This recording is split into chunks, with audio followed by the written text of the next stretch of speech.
Primera línea. La batalla de Stalingrado.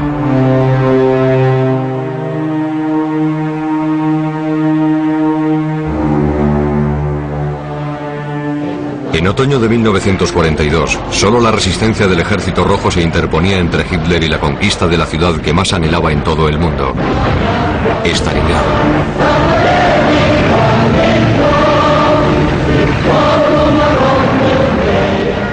La ferocidad y el salvajismo de la lucha ha convertido el nombre de aquella ciudad en ruinas en paradigma de la crueldad y el sufrimiento. Los dramáticos sucesos acaecidos en el frente ruso durante la titánica guerra entre Hitler y Stalin alcanzaron su punto álgido de intensidad aquí, en Stalingrado.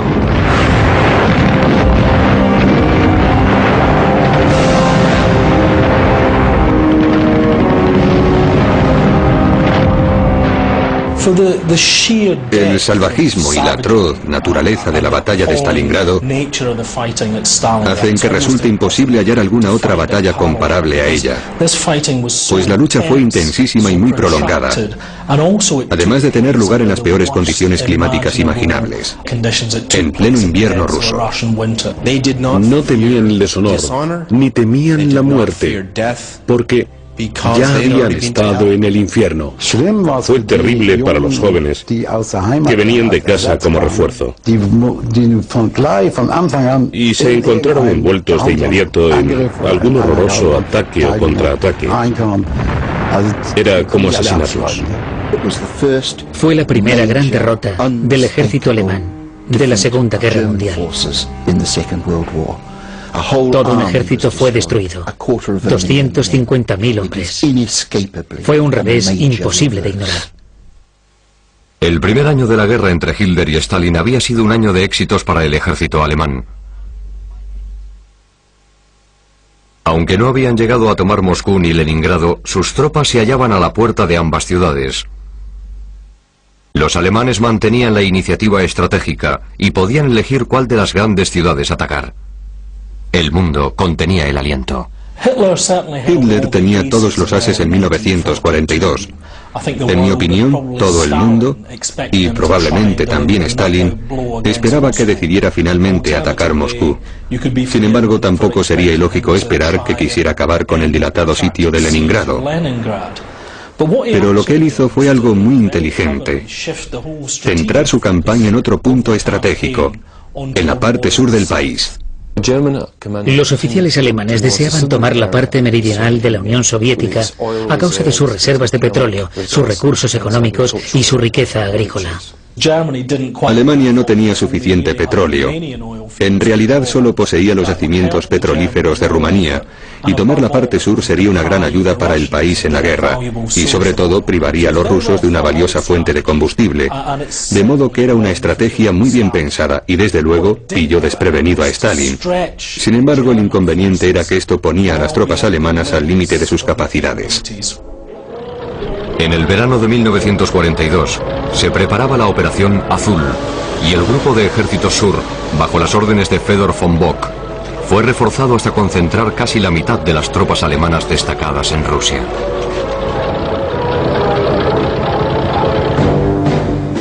El ejército reunido era tan grande que hubo de ser dividido en dos subgrupos, el Grupo A y el Grupo B.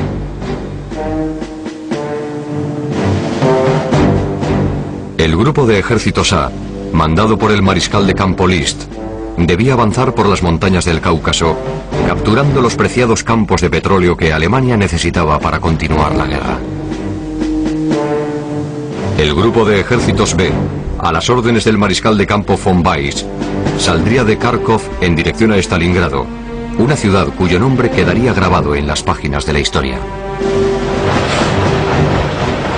La misión de tomar la ciudad de Stalingrado recayó sobre dos de las principales unidades alemanas, el Sexto Ejército y el Cuarto Ejército Panzer. Las tropas serían apoyadas por unidades rumanas, húngaras e incluso italianas. Pero a pesar de luchar con valor y tenacidad, las formaciones aliadas sufrían de escasez de entrenamiento y maquinaria pesada. Históricamente se ha tendido a culpar a las formaciones rumanas de todos los males que sufrió el ejército alemán en la parte sur del frente, y a pensar que las tropas rumanas eran de calidad inferior a las alemanas. El sexto ejército alemán que protagonizó el asalto a Stalingrado era una unidad enormemente eficaz, pero después de aquella batalla sería recordada tan solo por sus errores, al igual que ocurriría con el nombre de su nuevo oficial al mando, el inexperto general Friedrich Paulus. Paulus era un buen oficial, con excelentes habilidades sociales, pero no era capaz de mandar formaciones numerosas. Nunca había estado al mando de una división, ni de un cuerpo de ejército, y si la situación hubiera sido distinta, no habría sido candidato al mando del sexto ejército, que era una gran unidad. Fue el desafortunado infarto sufrido por su predecesor, Reichenau, lo que llevó a Paulus a su nuevo puesto. De modo que Paulus, que debía ser un excelente ayudante para el genio militar Reichenau, se hizo cargo de todo.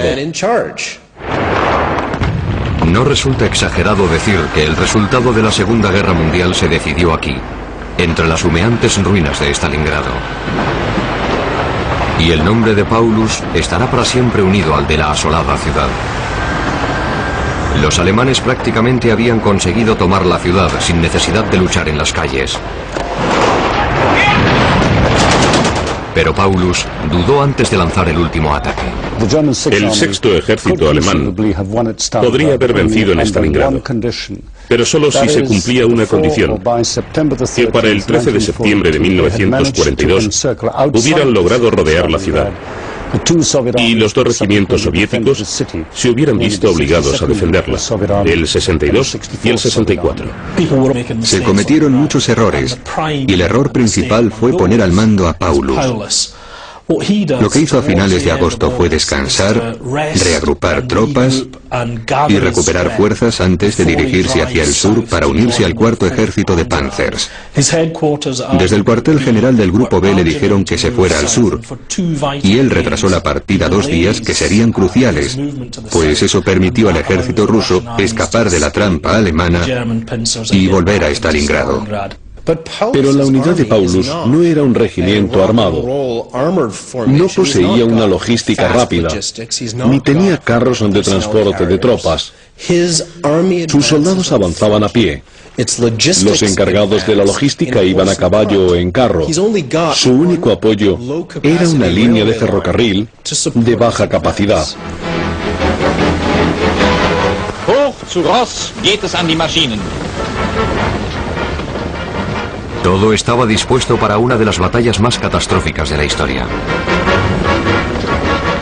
Antes de luchar en las calles, la Luftwaffe preparó el terreno. Su intervención fue terrorífica.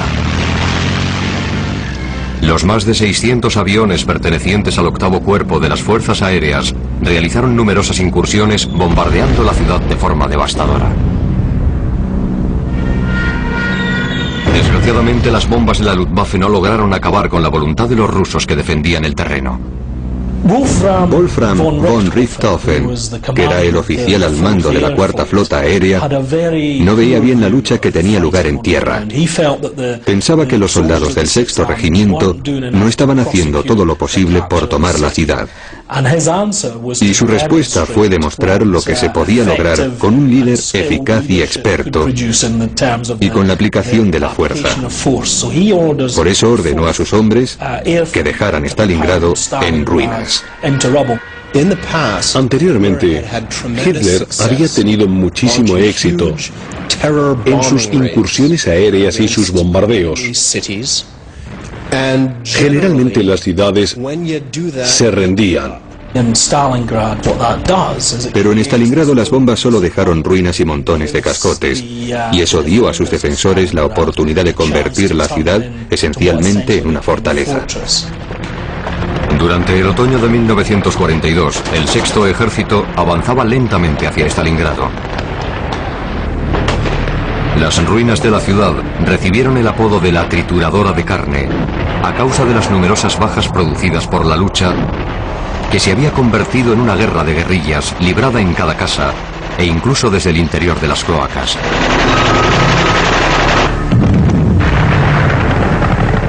Los nombres de las fábricas y los lugares significativos de la ciudad forman parte en la actualidad de la historia militar. La fábrica de tractores, las barricadas de la fábrica de armas, la planta siderúrgica Octubre Rojo, la planta química La Sur, la colina estratégica de Mamaev y las 2 estaciones de ferrocarril. Todo ello recuerda los indescriptibles horrores de la más cruenta de las batallas. Cuando los alemanes tomaron la decisión de entrar en la ciudad de Stalingrado, de internarse en ella, aceptaban que se encontrarían con escaramuzas callejeras. Y esto es algo que siempre habían evitado. Los alemanes no querían luchar en las calles porque ese tipo de guerra no les permitía emplear sus ventajas naturales. Era un ejército entrenado y motivado para tomar parte en una guerra móvil, y de repente se encontró metido en una trituradora de carne humana, pues era eso en lo que se había convertido Stalingrado. En los edificios de pisos, los hombres luchaban en cada habitación. Luchaban en los silos, tanto abajo como arriba. Y luchaban en las grandes fábricas de tractores de Stalingrado. Aquello tenía un importante significado psicológico. Ambos bandos se vieron atrapados en una lucha cuerpo a cuerpo de la que no podían escapar. Era algo bárbaro e implacable. Se peleaba en las cloacas, debajo de las calles, se luchaba envuelto en excrementos humanos, se peleaba con lanzallamas y con los puños. El control de cada una de las habitaciones de los bloques de apartamentos era vital.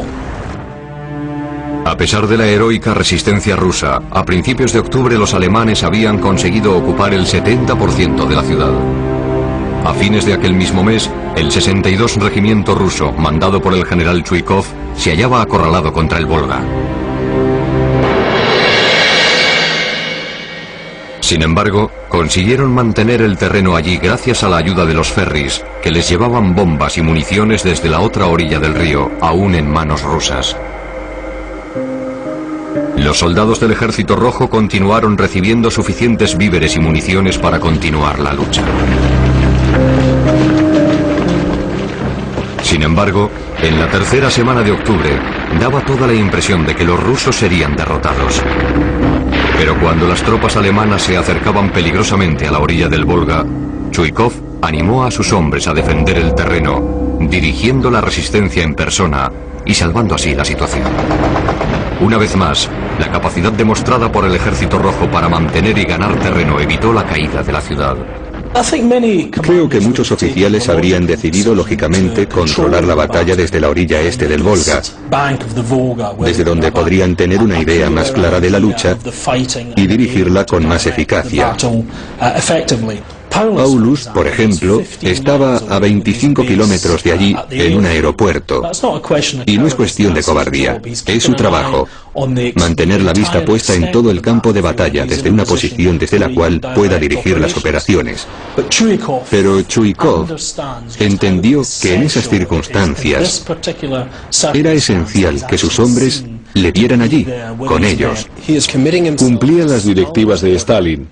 Ni un paso atrás. Y además personificaba la voluntad soviética de luchar en Stalingrado, de modo que daba un ejemplo magnífico a los soldados rusos. El sexto ejército llevaba 2 meses intentando tomar la ciudad y prácticamente lo había conseguido. A principios de noviembre, la violenta lucha callejera había llevado a la captura del 90% de las ruinas de la ciudad. Los últimos ataques alemanes en noviembre habían arrinconado al mariscal Chuikov contra el río. De hecho, había instalado su cuartel general en la orilla el 24 de noviembre y lo mantuvo allí la última semana de noviembre y hasta principios de diciembre. Su suerte parecía pender de un hilo. En Stalingrado la situación era espantosa. Aquello era una orgía de sangre. La ciudad, reducida a cascotes por los bombardeos, era asolada por los continuos combates. Stalingrado sufría constantes agresiones por parte de la artillería de ambos bandos, recibiendo impactos de morteros y granadas y fuego de metralletas, mientras entre las ruinas resonaban los ruidos del combate cuerpo a cuerpo. Ya no se trataba de controlar edificios, sino parte de ellos, repletos de francotiradores, que libraban su propia batalla entre las ruinas humeantes. Los famosos francotiradores que luchaban entre las ruinas de Stalingrado son dignos de protagonizar una novela. Hubo incluso una mujer, Tania Chernova, que mató a muchísimas víctimas. Pero el más famoso de todos fue Vasily Zaitsev, de quien se cuenta que mató 500 soldados alemanes, lo cual es una gran contribución para un hombre solo. Los alemanes se enorgullecían de su pericia táctica y la idea de que hubiera francotiradores soviéticos ocultos matando alemanes sin que ellos pudieran responder a los ataques desequilibraba muchísimo a los germanos. De modo que los alemanes enviaron a Stalingrado al brigadier que mandaba la escuela de tiradores alemanes de Saucon, el Standartenführer Thorwald de las SS, para intentar equilibrar las cosas. El mejor tirador de las Fuerzas Armadas alemanas solucionaría el asunto. Y Thorwald hizo muchísimo daño. Era un tirador excelente, pero un grupo de francotiradores soviéticos lo cogieron y lo mataron como un perro. Ese tipo de lucha favorecía a los soviéticos, porque ellos eran los defensores. La batalla de Stalingrado está considerada como una de las luchas más extraordinarias de la historia, tanto por su ferocidad e inhumanidad, como por las condiciones atmosféricas, más duras aún con la llegada del invierno. Al terrible combate se unió la fuerza más cruel de la naturaleza: el invierno ruso. El ejército alemán no estaba tan bien preparado como el ruso para enfrentarse al invierno. Los soldados rusos sabían cómo sobrevivir en el frío extremo. Era algo normal para ellos. Poseían gruesos abrigos de lana, gorros con orejeras y botas de fieltro que les permitían no quedarse pegados al hielo del suelo. Los alemanes no tenían nada de eso. Los alemanes llevaban botas con la suela de cuero que transmitía el frío de la tierra y dejaba escapar el calor corporal por la planta de los pies. Sus máquinas habían sido fabricadas para otro clima y no toleraban el frío. Tenían que encender fogatas bajo sus vehículos para que no se congelaran. No estaban preparados desde el punto de vista del equipamiento para enfrentarse al invierno ruso. Tras meses de una lucha en la ciudad de un horror inimaginable, los alemanes planearon un nuevo ataque para el 18 de noviembre, pero ya era demasiado tarde. Tras las líneas rusas, se preparaba un contraataque para el 19 de noviembre que acabaría con los avances del Sexto Ejército y supondría la derrota de toda la campaña alemana en el sur. Al norte de Stalingrado, la situación era aún más alarmante. La curva del río Don era dominado por una mezcla de fuerzas rumanas, italianas y húngaras. Los húngaros y los rumanos son enemigos históricos, así que no era muy buen augurio, en primer lugar, tener allí a dos grupos étnicos que no se soportan. Y lo único que se les ocurrió a los alemanes fue insertar al octavo ejército italiano en medio. Así que había húngaros, italianos y rumanos. Así que tenían un ejército formado por italianos que no querían estar allí. Eran malos soldados y poco motivados, entre dos tropas que luchaban bien pero se odiaban. No era una situación muy ventajosa.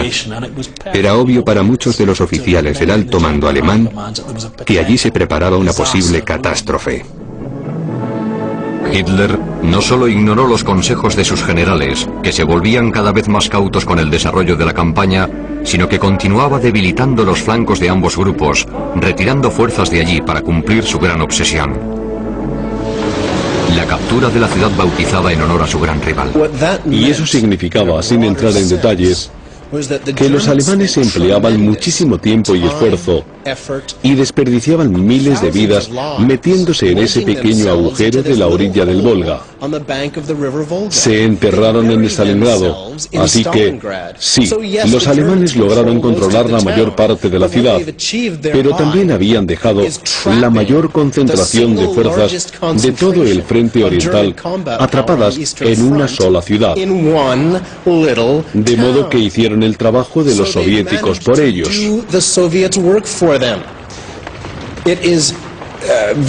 Fue muy heroico individualmente, y el ejército alemán funcionó muy bien a la hora de conseguir entrar. Pero visto desde fuera, se habían convertido en una fuerza inútil. Aunque el ejército rojo tan solo mantenía una pequeña parcela de la ciudad, los oficiales de inteligencia soviética sabían bien que el ejército alemán se hallaba al límite de sus fuerzas. Tras las líneas rusas, la poderosa Unión Soviética producía tanques y armas en cantidad.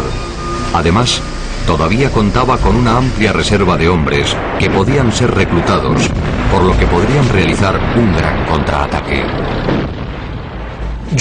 Los alemanes confiaban en la calidad antes que en la cantidad. Esperaban que su superioridad en iniciativa, técnicas, equipo y motivación fuera suficiente para vencer el numeroso ejército enemigo.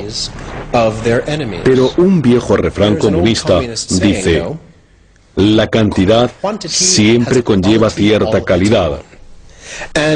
Y los rusos contaban con tantos hombres y recursos que podían producir 4 o 5 tanques por cada uno que descubrieran los alemanes.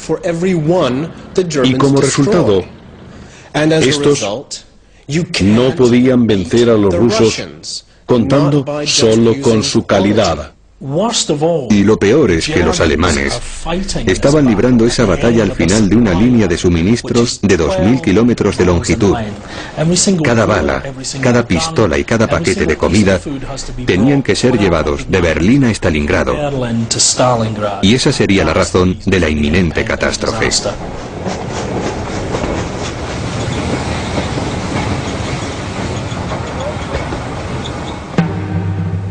El alto mando soviético se dio cuenta de que ambos lados de la estrecha línea que se extendía por el norte y el sur de Stalingrado eran mantenidos por tropas rumanas, húngaras e italianas.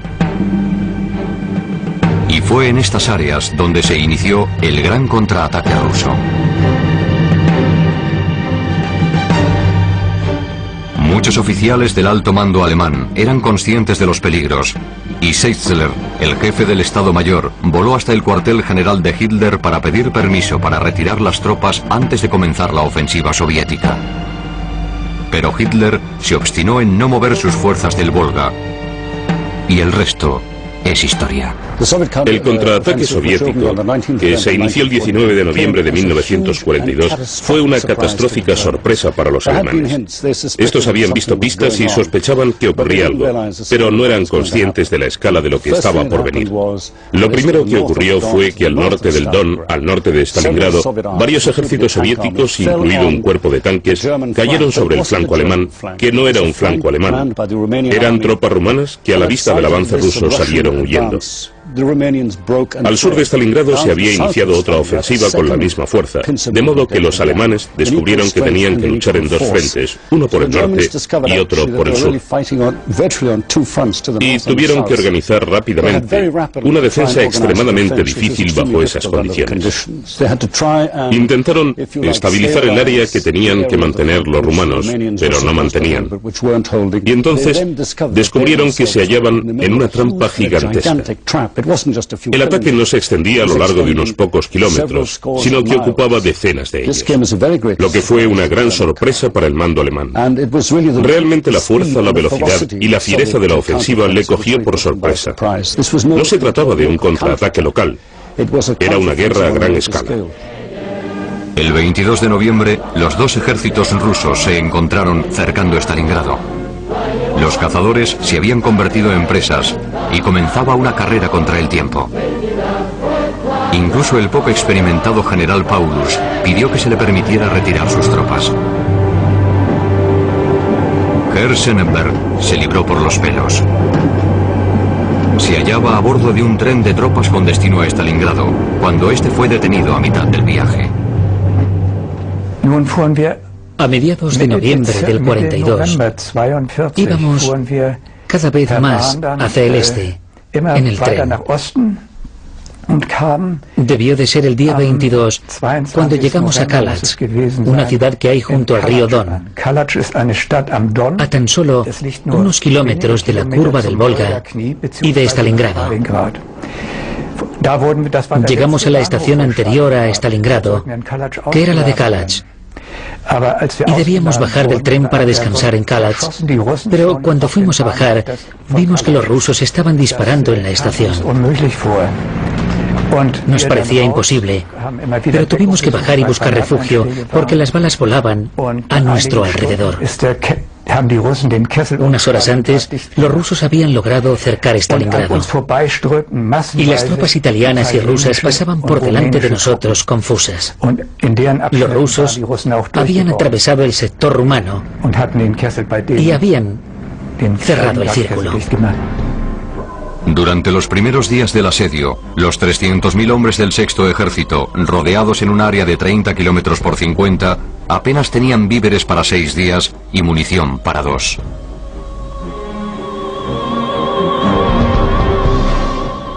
Y lo más alarmante era que muchas de sus baterías de artillería se habían quedado sin municiones antes de ese día. La única esperanza de salvación para el Sexto Ejército alemán era un ataque rápido y por sorpresa antes de que las líneas rusas tomaran forma. Se han dado muchos argumentos convincentes para demostrar que, si lo hubieran intentado, habrían podido escapar a las líneas de asedio rusas. El 25 de noviembre, Paulus volvió a pedir permiso urgentemente para retirar sus tropas. Muchos de los oficiales más pragmáticos empezaron a prepararse para la acción más obvia: una huida por el sudoeste, con el fin de unirse al ejército alemán más cercano. La respuesta del cuartel general de Hitler parecía increíble. Las órdenes del Führer eran volver a Stalingrado, encerrarse allí como si fuera una fortaleza y esperar refuerzos.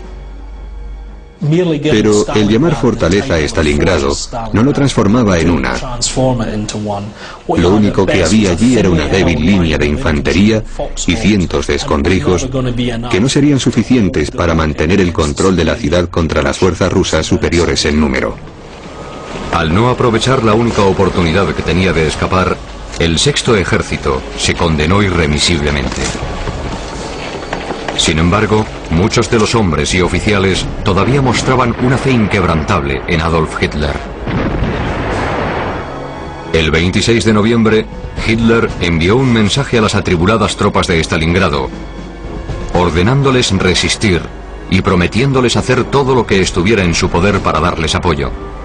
El aprovisionamiento fue encargado a la Luftwaffe, que tan eficientemente había suministrado víveres y municiones en Demyansk la primavera anterior. En Demyansk, un cuerpo alemán había sido rodeado por los soviéticos, pero la Luftwaffe les envió provisiones por aire. Y a Hermann Göring, comandante en jefe de las fuerzas aéreas, esto le pareció tan fácil que cuando el Sexto Ejército se encontró asediado en Stalingrado, se dirigió a Hitler y le dijo: yo puedo ayudar, no hace falta retroceder y ceder Stalingrado, usaré las fuerzas aéreas para enviar suministros. Pero en Stalingrado había 300.000 hombres lejos de las líneas alemanas y enfrentados a un enemigo mucho mejor equipado, más organizado y con más experiencia.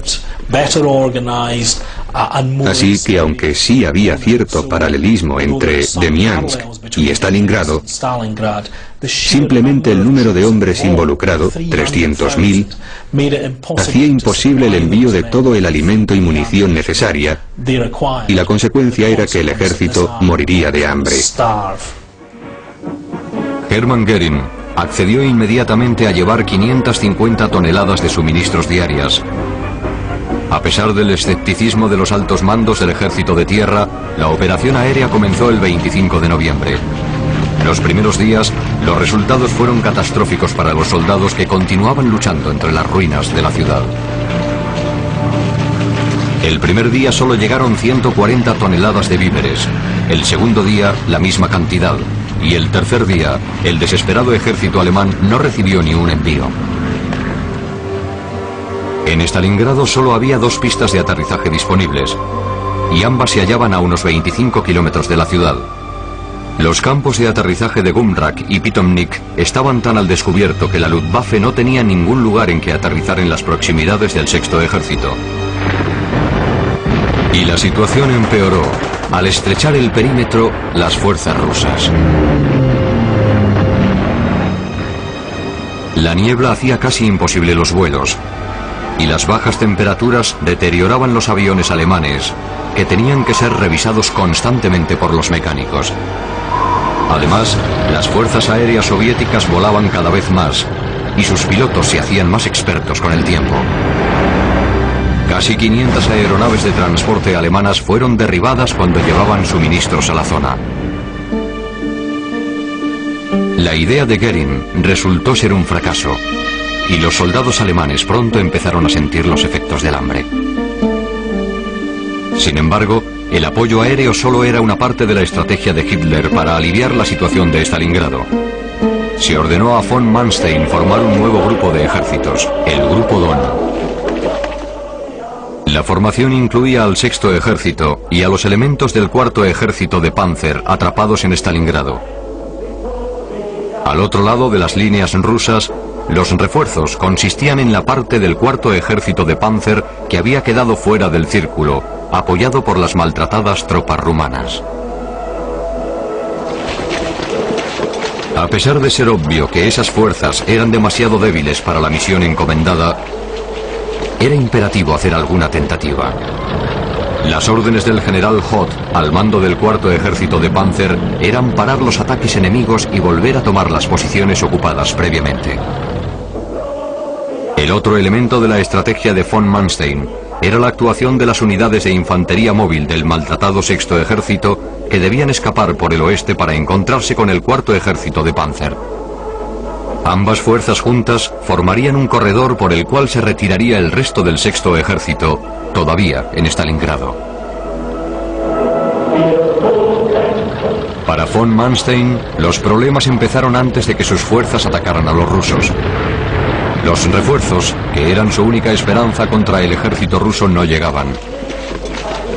Lo que es más, los rusos enviaban cada vez más tropas a la zona. Y el Cuarto Ejército de Panzer se vio obligado a lanzar la ofensiva sin apoyo alguno. Contra lo esperado, el 17 de diciembre los Panzers de Hoth habían tomado posiciones a tan solo 55 kilómetros de Stalingrado. Su presencia había obligado a algunas de las secciones del Ejército Rojo que asediaban la ciudad a romper el círculo para impedirles el avance. El 19 de diciembre, los alemanes habían ganado otros 8 kilómetros, hallándose a tan solo 47 del Sexto Ejército. Dentro de la ciudad se oían rumores alentadores de que la ayuda estaba cerca. Los hombres, debilitados por el hambre y la lucha constante, sacaron fuerzas de flaqueza para resistir. Mantenían sus posiciones obstinadamente, agudizando los sentidos, esperando oír en cualquier momento los Panzers de Hoth.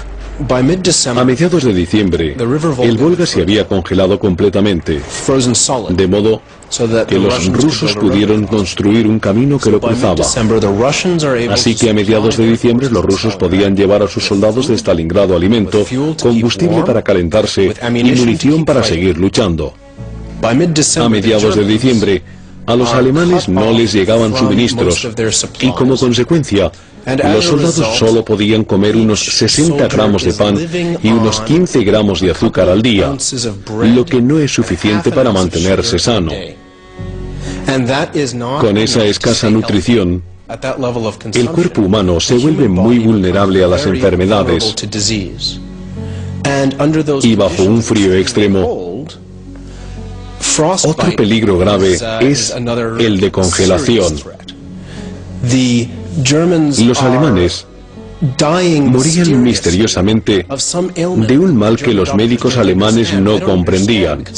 No lo entendían, porque era de inanición.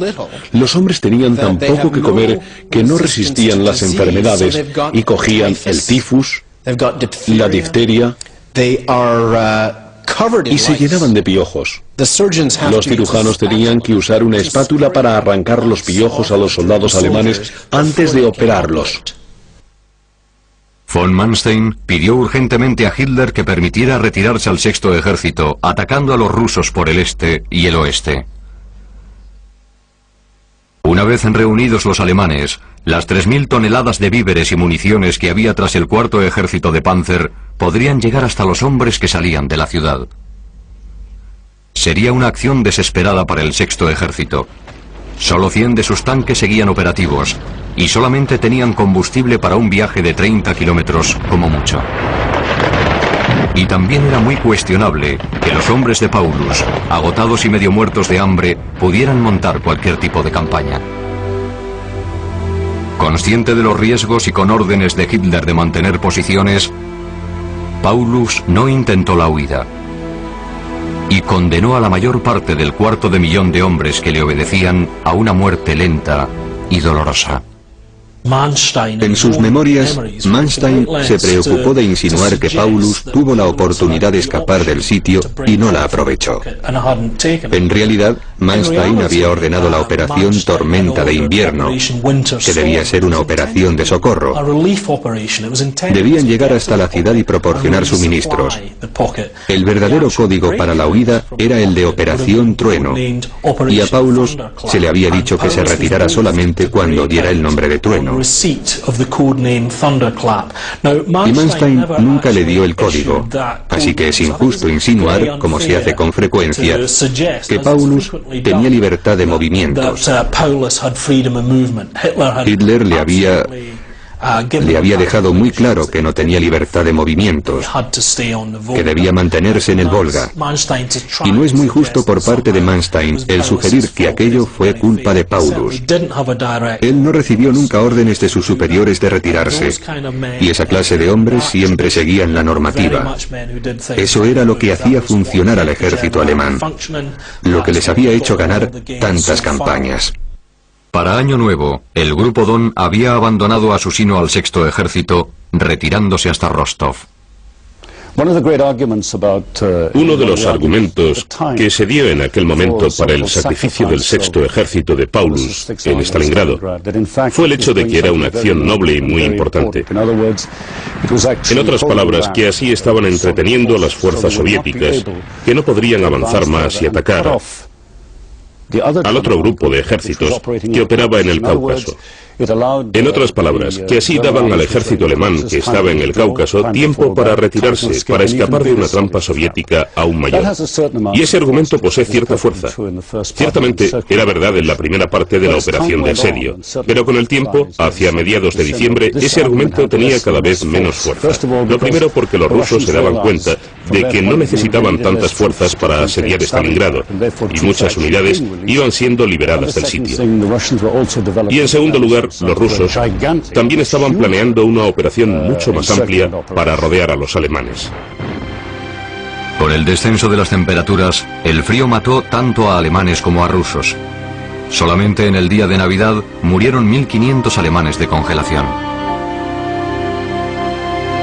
El grupo de ejércitos A había terminado su retirada a principios de enero, pero para los desgraciados que continuaban en Stalingrado, la pesadilla continuaba. Una de las cosas que logró el bombardeo es que no quedara nada combustible en Stalingrado, porque muchas de las bombas alemanas eran incendiarias y la ciudad de Stalingrado estalló en llamas y todos los edificios de madera ardieron. Así que unos meses después, cuando los alemanes estaban en Stalingrado y no tenían combustible y tenían frío, no encontraban nada que quemar. Creo que es una de las mayores leyendas de la historia militar. Cómo seguían adelante aquellos hombres, luchando bajo unas condiciones terroríficas, el hambre, el peor invierno ruso imaginable, con fuerzas muy superiores sitiándoles, y sobre todo sin esperanza, porque para entonces ya sabían que no podían esperar que Hoth fuera a rescatarlos. Así que era su valor sobrehumano, su voluntad de vivir, su voluntad de no desesperar, lo que los mantenía en pie.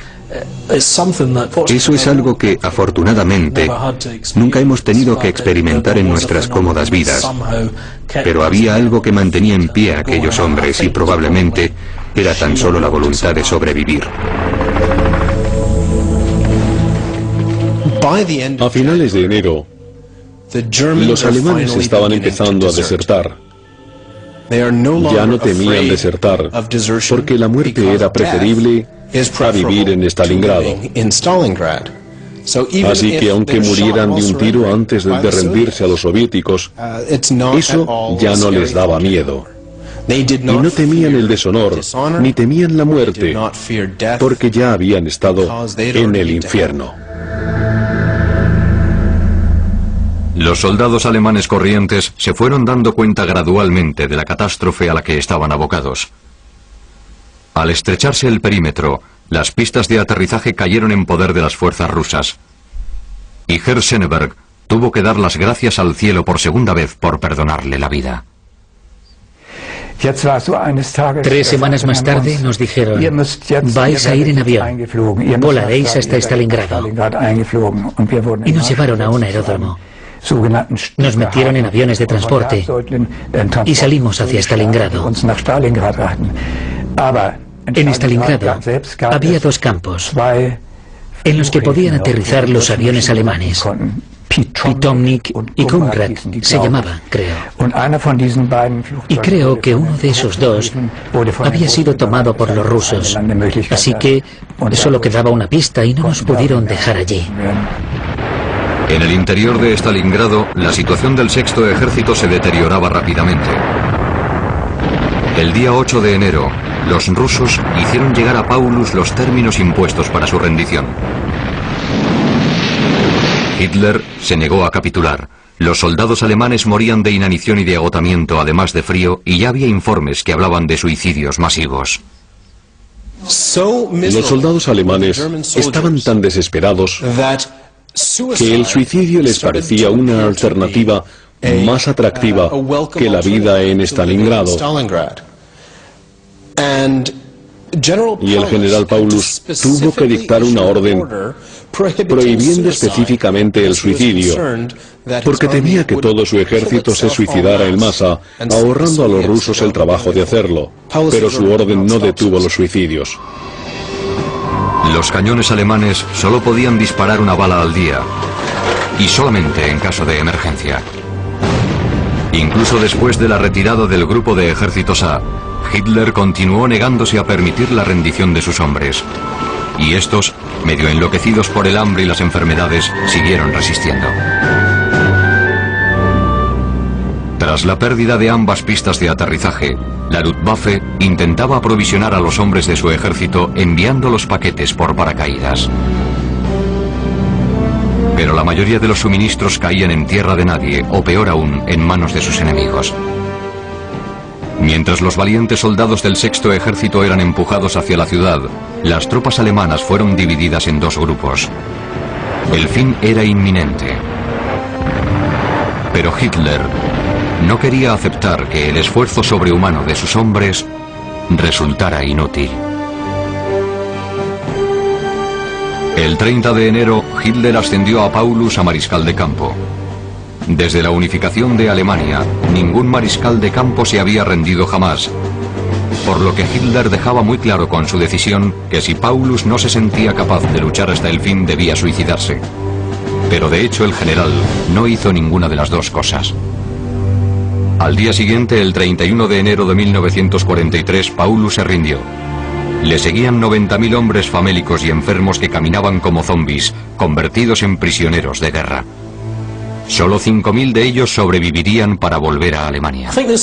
Ese me parece uno de los episodios más descorazonadores de toda la batalla. Después de dejar las armas y rendirse, los alemanes, unos esqueletos andantes, fueron sometidos a un trato bárbaro e inhumano.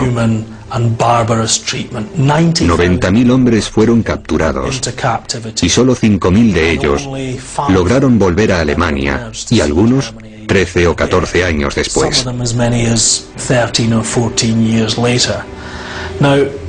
Sí, habían luchado por un régimen vil e inhumano, pero sus captores formaban parte de un régimen igual de implacable, hostil y cruel, el Ejército Rojo de Stalin. Y los hombres y mujeres corrientes, que se vieron atrapados entre esas dos fuerzas abrumadoras, solo vieron crueldades, y eso para mí resulta irónico. Después de la rendición y de prometer un trato justo, los rusos rompieron su promesa y la situación pasó a ser aún peor y más inhumana durante los 30 años siguientes. Así que fue un final terrible para una batalla terrible. Con un esfuerzo sobrehumano, los hombres que rodeaban las fábricas de tractores continuaron resistiendo hasta el día 2 de febrero. Pero finalmente se vieron obligados a rendirse. Uno de los supervivientes que volvería a ver su patria fue Friedrich Paulus, quien se pasó a la causa soviética durante su cautiverio y empezó a trabajar para el grupo Alemania Libre, uno de los planes soviéticos diseñados para minar el espíritu del ejército alemán. Todavía hoy en día, aquello es recordado con desdén por el resto de los prisioneros de guerra alemanes. Aquellos hombres recibieron su merecido. Cuando la guerra terminó y nos cogieron prisioneros a todos, los rusos no quisieron saber nada de aquellos desertores. De repente cambiaron de actitud y empezaron a llamarnos cerdos alemanes, a los que nos habían animado a desertar. Ellos sufrieron el mismo sino que nosotros. Pasaron 4, 5 o 6 años en Siberia.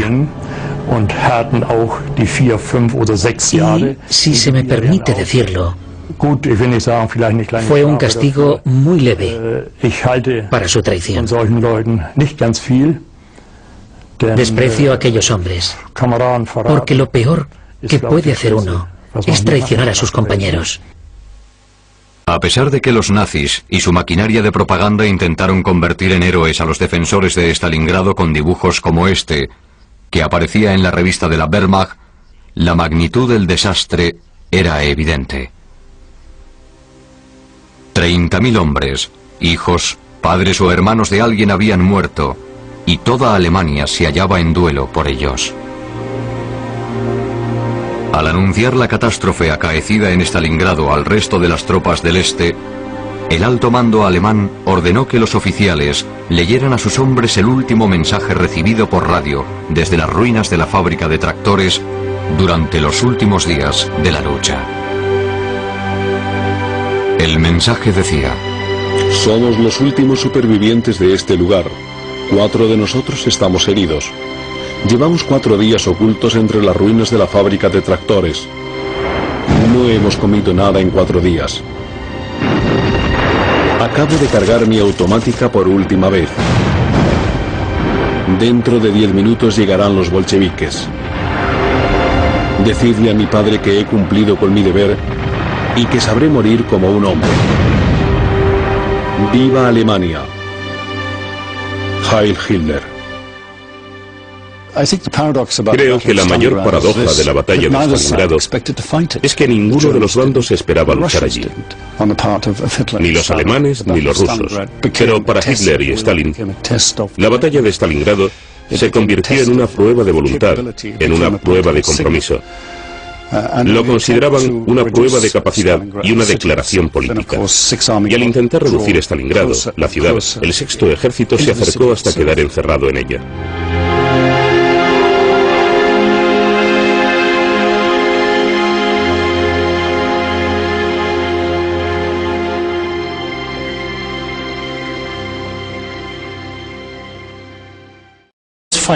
pues la lucha fue intensísima y muy prolongada, además de tener lugar en las peores condiciones climáticas imaginables, en pleno invierno ruso. No temían el deshonor, ni temían la muerte, porque ya habían estado en el infierno. Fue terrible para los jóvenes que venían de casa como refuerzo y se encontraron envueltos de inmediato en algún horroroso ataque o contraataque. Era como asesinarlos. Fue la primera gran derrota del ejército alemán de la Segunda Guerra Mundial. Todo un ejército fue destruido, 250.000 hombres. Fue un revés imposible de ignorar. El primer año de la guerra entre Hitler y Stalin había sido un año de éxitos para el ejército alemán. Aunque no habían llegado a tomar Moscú ni Leningrado, sus tropas se hallaban a la puerta de ambas ciudades. Los alemanes mantenían la iniciativa estratégica y podían elegir cuál de las grandes ciudades atacar. El mundo contenía el aliento. Hitler tenía todos los ases en 1942. En mi opinión, todo el mundo, y probablemente también Stalin, esperaba que decidiera finalmente.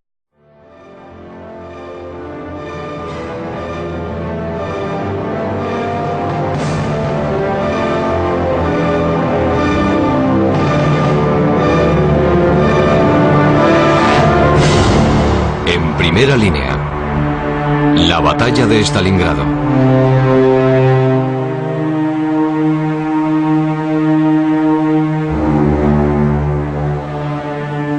En otoño de 1942, solo la resistencia del Ejército Rojo se interponía entre Hitler y la conquista de la ciudad que más anhelaba en todo el mundo, Stalingrado.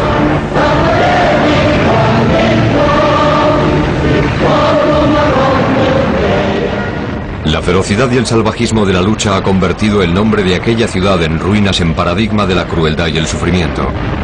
Los dramáticos sucesos acaecidos en el frente ruso durante la titánica guerra entre Hitler y Stalin alcanzaron su punto álgido de intensidad aquí, en Stalingrado.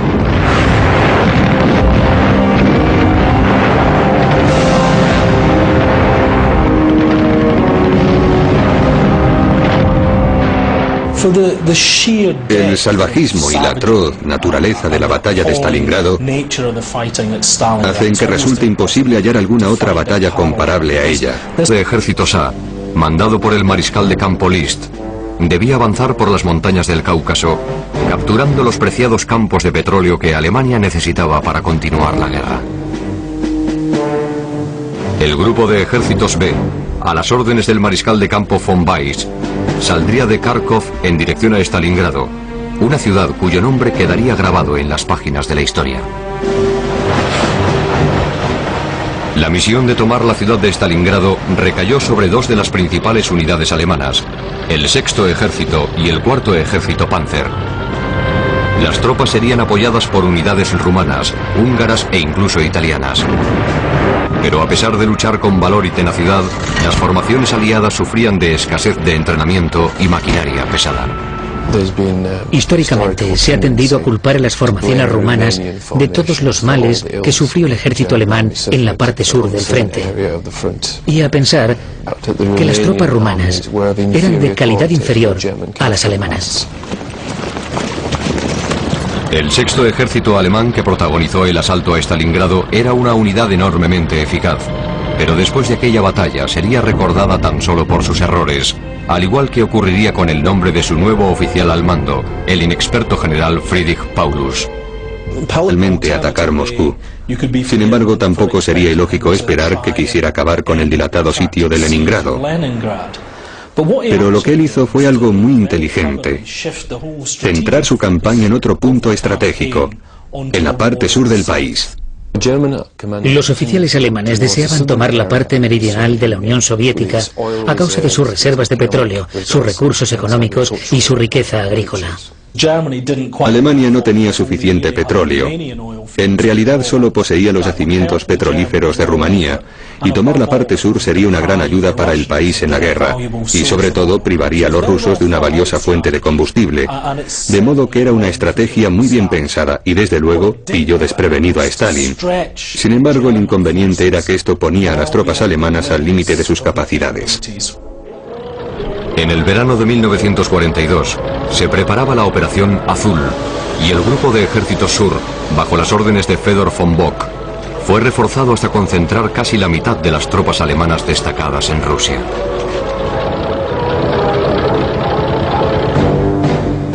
El ejército reunido era tan grande que hubo de ser dividido en dos subgrupos, el grupo A y el grupo B.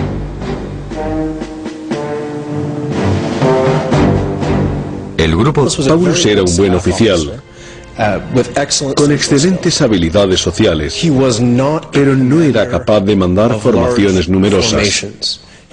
Nunca había estado al mando de una división, ni de un cuerpo de ejército, y si la situación hubiera sido distinta, no habría sido candidato al mando del Sexto Ejército, que era una gran unidad. Fue el desafortunado infarto sufrido por su predecesor, Reichenau, lo que llevó a Paulus a su nuevo puesto. De modo que Paulus, que debía ser un excelente ayudante para el genio militar Reichenau, se hizo cargo de todo. No resulta exagerado decir que el resultado de la Segunda Guerra Mundial se decidió aquí, entre las humeantes ruinas de Stalingrado. Y el nombre de Paulus estará para siempre unido al de la asolada ciudad. Los alemanes prácticamente habían conseguido tomar la ciudad sin necesidad de luchar en las calles. Pero Paulus dudó antes de lanzar el último ataque. El Sexto Ejército alemán podría haber vencido en Stalingrado, pero solo si se cumplía una condición: